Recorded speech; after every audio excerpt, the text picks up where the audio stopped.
Emotional manipulation occurs when someone uses manipulation tactics to control or to gain control in a relationship.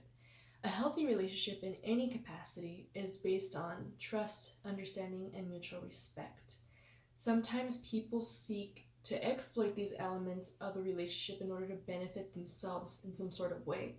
And it can often be subtle and can occur in many ways through a variety of manipulation tactics. It's important that we're able to recognize when this is happening to us and understand how to combat it. And when I say relationships, it's important to understand that emotional manipulation isn't only exclusive to relationships in the sense of romance. It happens with friends, family members, coworkers. They can all be emotionally manipulative in your life. Guilt tripping. So guilt tripping behaviors often show up in any close relationships. It can even be in romantic relationships, friendships, professional relationships, or family relationships. You'll know someone's trying to guilt trip you whenever they point out their own efforts and hard work to make you feel as if you've fallen short. They make sarcastic or passive-aggressive remarks about the situation. They ignore your efforts to talk about the problem. They give you the silent treatment.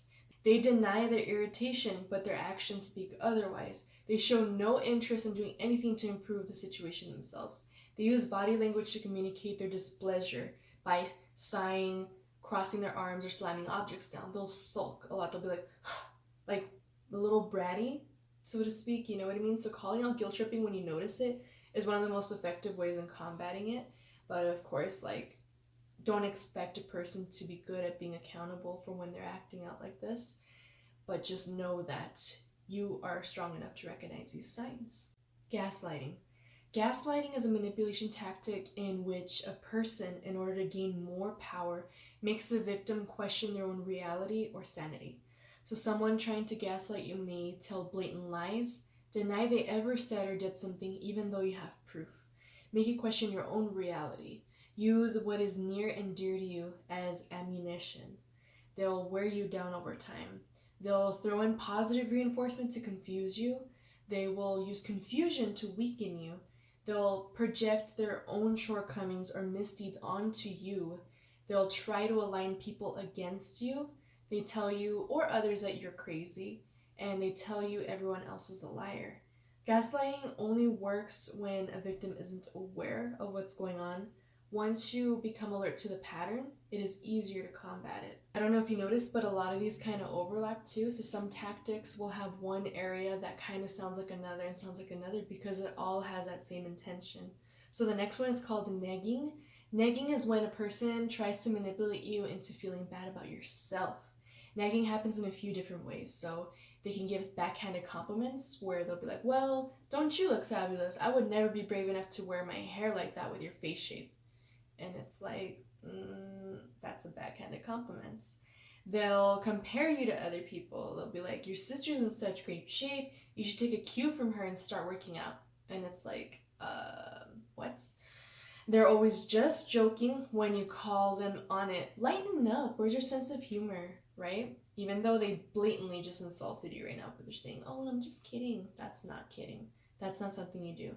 They insult you under the guise of constructive criticism. So that report was terrible, but the subject is completely over your head after all. It's like, what? They disguise insults as questions. Don't take this the wrong way, but are you really going to eat all that by yourself? That's awful. That causes eating disorders. They make you feel sorry for voicing concerns by minimizing their mistreatment. So this is a little way of gaslighting, but more in a sense where it's not them directly saying those words to you. It's them resonating things that are going to be echoing in your head as that negative self-talk.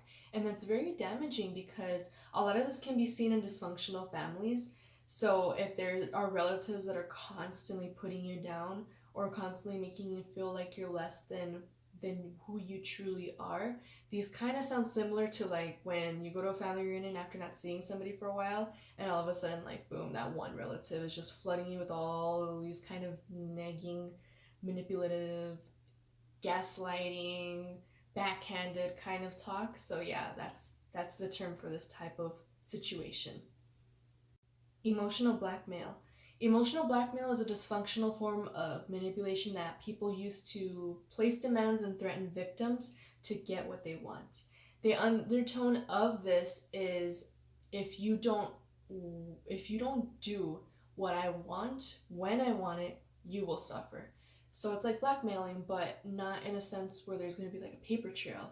There is an emotional impact and a mental impact. It's invisible, and it's even harder to back because sometimes people feel like they're crazy when they're being emotionally blackmailed. So the emotional blackmailer will typically not have any other coping or go-to methods for how to communicate and interact in a healthy manner. So they fall back to stonewalling, slamming doors, threatening, and engaging in other damaging behaviors to get what they want. They typically do not have the tools available to understand how to convey their needs. So some examples is like, if you ever stop loving me, I will kill myself. I've already discussed this with our pastor, therapist, friends, family, and they agree that you're being unreasonable. I'm taking this vacation with or without you. How can you say you love me and still be friends with them? Like, those are just some examples of ways that someone will emotionally blackmail.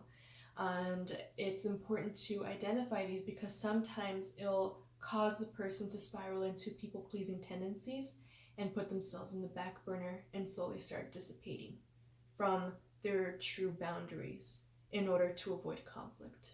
So with all of these manipulation tactics in mind, let's discuss the mental impact of these tactics. Someone who's the victim of manipulation may feel depressed. They may develop anxiety. They may develop unhealthy coping patterns, which don't be hard on yourself if you have. Just try to veer towards things that will actually benefit you and take better care of you. They will constantly try to please the manipulative person. They will lie about their feelings. They will put another person's needs before their own.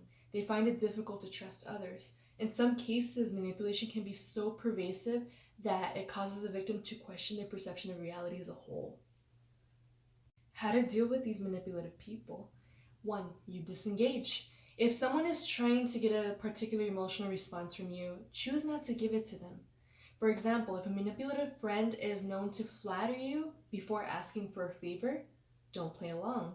Rather, reply politely and shift the conversation because it's a manipulation tactic. Or if somebody is wanting to push your buttons to the point that you explode, just to say, oh, look at you, see, you're so irrational.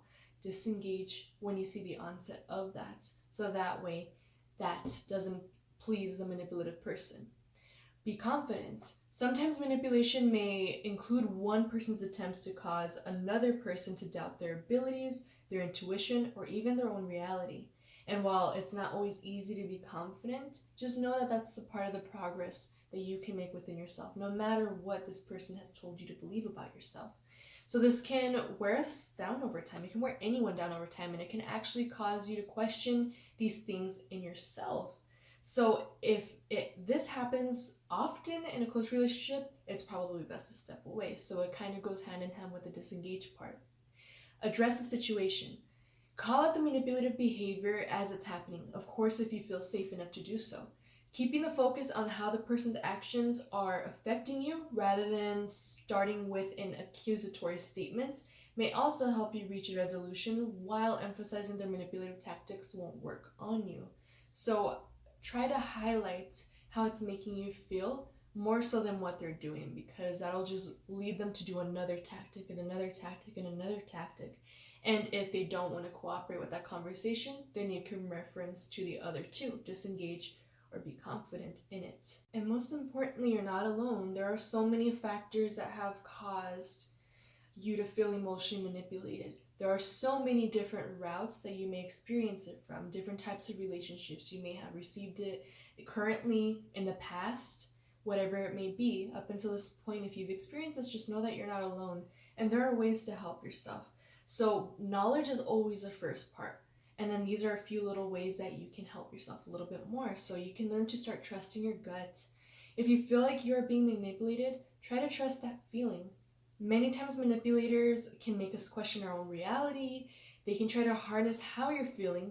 Do this by keeping a journal if you can't express your own feelings, because sometimes it'll cause the person to start like suppressing everything, or they'll express it and they'll feel crazy and they'll shut themselves down and they'll constantly convince themselves that their emotions aren't valid.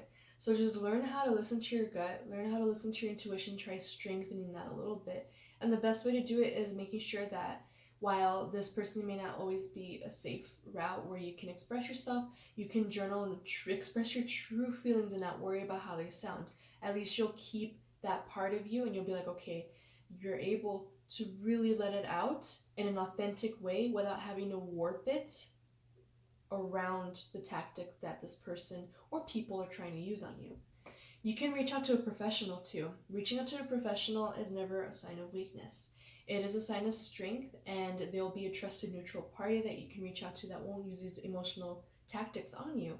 Sharing your emotions with someone who can help you process and validate what you're going through can help you see light even in the darkest times.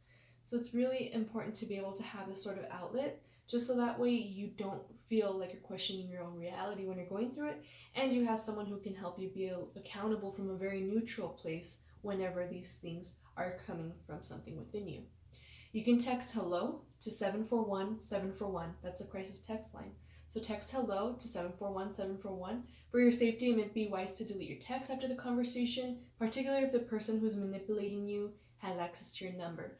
So you can have these talks in confidentiality. The crisis text line does not release any information unless you're in imminent harm or risk to yourself or others, and there will be other measures taken to that. They won't be towards the people around you or anything like that. And if you are trying to express how you're feeling and you're worried about this person trying to look through it, you can always feel free to hide that trail in order to keep yourself safe and keep that safe sacred for yourself. I myself volunteer for the crisis text line, and I can assure you that it is confidential, and it is a place where a lot of people have entrusted to be able to talk about the hardest things that they're going through, and they feel less alone letting it all out because they felt so alone before actually texting in. So remember, you can text hello to 741-741. You can confide in someone you trust. The benefits of confiding in someone in your life are twofold. You can find an ally in your corner to process what you're going through, and you can spend some quality time away from the person who's manipulating you. So there's a 2 for 2 there. You can be able to have a safe space where not only it's a neutral party, but it's someone who actually knows you and is rooting for you. So if you do have someone that you trust, that's even better, but it's also not the only way in case you don't have anyone else to turn to, especially in manipulative situations. It can be a little tough. So try to build a core group of people who know will always have your back. And if you are having trouble finding these resources, it ties into the crisis text line. You can text a crisis text line, and crisis counselors can refer you to resources. Whenever I'm volunteering, there are a lot of resources that are available. And if somebody asks for resources or expresses what they need, there's a whole toolbox that we have access to, and we can send along your way that you can use in your spare time. If you need to find a group, maybe even online, that can be some sort of support group right there for people that go through similar situations. And again, it's all anonymous. So I hope this video has been helpful, because oftentimes there can be people that you encounter in your life, people who can use these tactics, and it can make you feel further isolated from your own experience of the situation or your own experiences as a whole as a person as you're trying to navigate through life. So it's very important to be able to address and identify these, and to go head on and just realize that when you encounter people like this, it's not your fault. The only thing you have responsibility over is trying to trust yourself a little bit more. It won't always be easy, but it's doable. Reaching out for help, reaching out for peer support, reaching out for anything, and just sticking to your own belief system and realizing that you're much stronger than those manipulation tactics implemented on you. You're worthy of being validated of your emotions and your experiences. And there's always somebody out there to listen, and there are always other people who can empathize and relate to you. So I hope this video has been helpful, and I hope you have a great mental health day. Thank you.